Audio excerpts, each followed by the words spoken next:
Okay, good luck. Thank you, June. Last question na tayo, Kathy. Let's wrap it up para makapag one-on-one interviews na tayo. Si Maring Janice.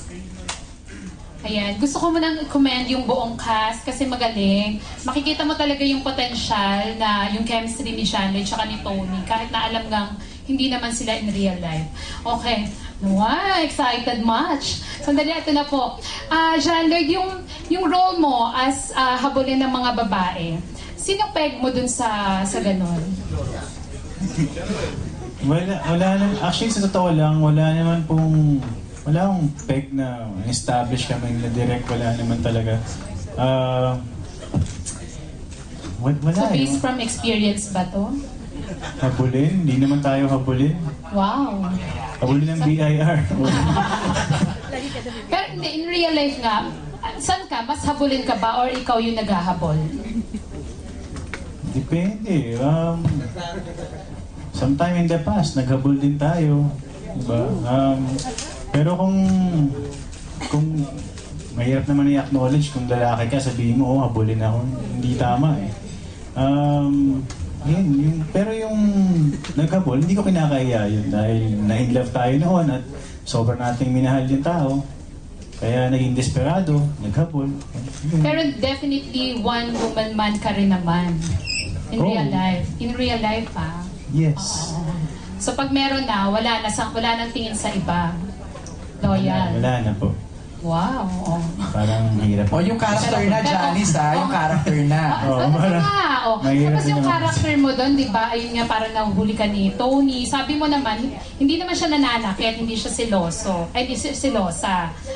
Kung ikaw ba magkakaroon ka ng asawa, gusto mo ba yung same character ni Tony or anong ideal wife mo?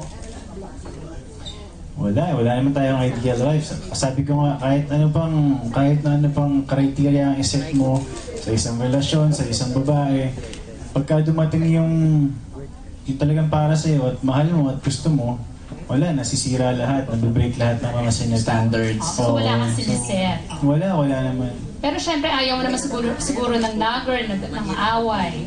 Wala naman siguro may gusto ng ganun. Oo. Ayan. Si Tony naman, teka, bago ako kay Tony, si Angelica ba hindi ba nainggit na, mas nauna pa si Tony na parang naging mag-asawa kayo sa role? Nainggit? Bakit nainggit? Kasi di ba parang gusto niya na nga, may statement siya na gusto niya na pag nag-28 siya, mag-aasawa na siya. Hindi ba siya nainggit kay Tony? Hindi naman. Wala naman siyang nasabing gano'n sa akin. Sabi niya sa interview niya, gusto niya pag 28 na siya, mag-asawa na. So, Tanong hindi ko, ka pala aware. Verify na yan. Nauna pa kaming nakaalam. Tsaka ano naman to, trabaho naman to. It's not like aasawahin ko si Tony or something. Diba? Parang alam naman namin kung paano i-separate yung trabaho at sa personal namin.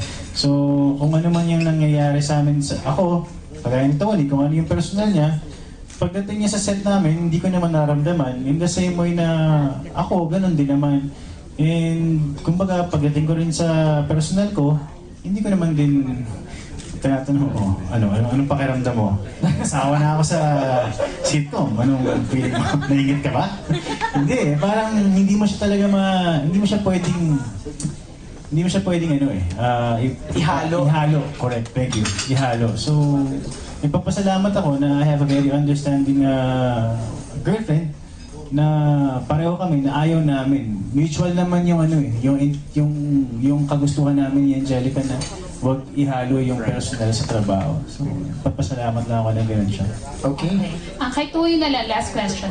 Based sa role mo, anong nakita mong parang pwede mong i-apply pag nag-asawa ka na? Anong values na nakita mo na pwede mong gamitin na maganda pag nag-asawa ka na yung gusto mong i-apply sa pagsasama niyo ng asawa mo? Kahit na may asawa ka, hindi mawawala yung pagmamahal at respeto mo sa mga magulang mo. Kahit na minsan, unreasonable sila, kailangan mo yung respeto kasi magulang mo sila. Tsaka, may limitasyon yung pangingialam ng magulang sa relasyon ng mag-asawa, gano'n. Tapos, pagdating. Tapos yung, yung sa pagka may asawa ka naman, pag may asawa ka pala, mas mahaba yung pasensya mo sa asawa mo kasi may sinumpaan kayo na for better or for worse, through thick and thin. So hindi lang sa masaya, kailangan damayan mo siya kahit na mahirap na at may pinagdadaanan kayo. So, yun. Commitment. On last question ko na lang, since magka-30 ka na sa birthday mo, and may parang ano ka rin before na baka mag-asawa ka na pag 30 mo, di ba? Ano kaya kung habang ongoing pang show mag-propose si Direk Paul, wala bang magiging conflict? Nauna na may asawa na ako. Asawa na ako sa TV. So, sa personal, hindi ko alam. Lagi naman ganun laging plano ng plano. Kasi lahat naman tayo, di ba, may plano tayo sa buhay. Pero usually, yung mga plano natin, hindi talaga yun ang natutupad. Ako, syempre, may mga plans ako, may mga sinet akong goals. Pero at the end of the day, it's always God's will naman kung ano yung gusto niya mangyari sa buhay mo. So eventually, if it will happen, it will happen. But right now, I'm just really thankful and enjoying the opportunity that are coming along. And I'm just focusing right now din sa home city home. Pero dun sa contract, wala namang mga ganong parang bawal. Clause, parang ganyan. Na pwedeng mag-asawa. Wala daw po, Wala. sabi ni Tita Linggit. Okay lang daw po. Minake sure daw ni Miss Ellie. Okay. Okay, Thank you, Janice. Okay, last na to ha, before last we na. do the one-on-ones and then kasi John Lloyd has to leave for Bandila. Okay. Tita Mercy Liharde. Tita Mers. Hello, good evening.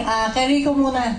Rico, sa dami ng home na mo na. Grabe naman.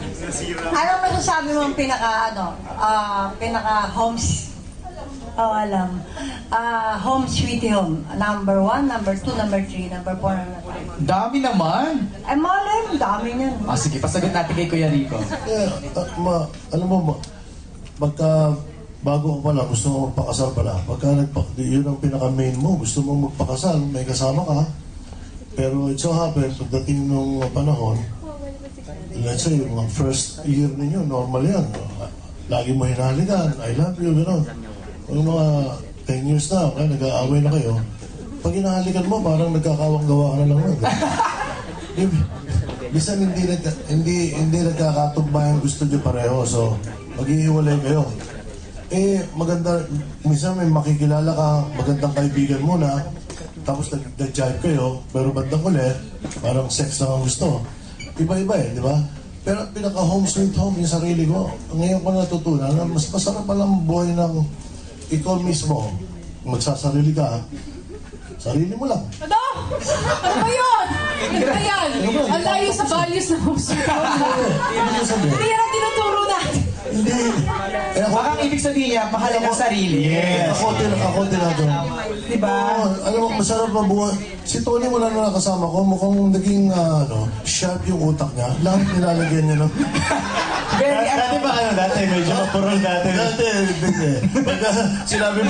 Pagka sinabi mong parang may marka, nakatingin ka agad siya, kala niya doon ang marka. Hindi naman sa bandarita. Ano ba yan? Diyos ko. Yung nga sinasabi ko, lalo na pag artista ka, mapakahirap na i-sustain at i-maintain na maging good husband ka at at the same time good father. No? Mahirap i-sustain yun. It's either good father ka o good husband ka. Lalo na akong chick boy, no? O hindi, pagka lapitin ka, ako tinan mo, ba't ako pinili ni Tita Linggit at saka ni Direk Bobot na tatay ni John Lloyd? Magkawin kami. Yun na. O, di ba? Yun na. Okay ka ba doon, John Lloyd, sa setup na yun? Oo. By the way, si John Lloyd, Overworked daw. noong na-meet ko si John Lloyd doon umpisa, kasi ako, alam ni Tita Norma, doon sa buong campaign ko dati, sa Makati, ang laging introduction sa akin, pati si Willie Revillame, John Lloyd Cruz. Wow. Kaya lang nahihiya ako nung umpisa, nung nagkita kami, parang nilulok lang niya, parang sige, okay lang, pero na-meet ko siya, ito yung talagang tunay na na-meet ko siya. Si John Lloyd pa, napakabait. Hindi siya yung nagsishare siya. Pag sa mga let's say, meron kayong eksena, may naisip siya na good for you. Binibigay niya, kaya alam ko na si John Lloyd, magtatagal na isang magaling at saka magaling at mabait na artista.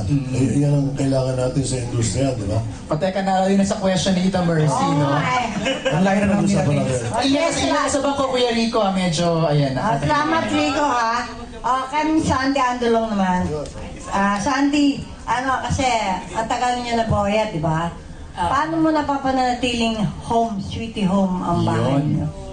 Since lalaki si boyet, alam mo naman. Oo, alam ko naman.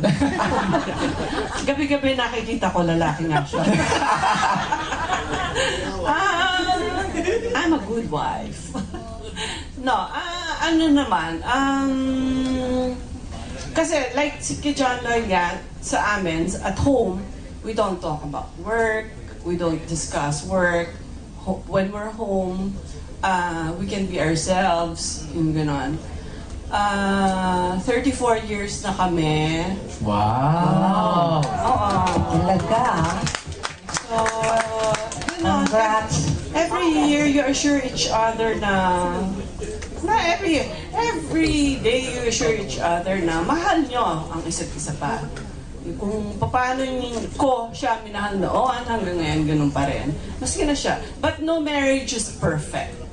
But if there's always understanding and forgiveness,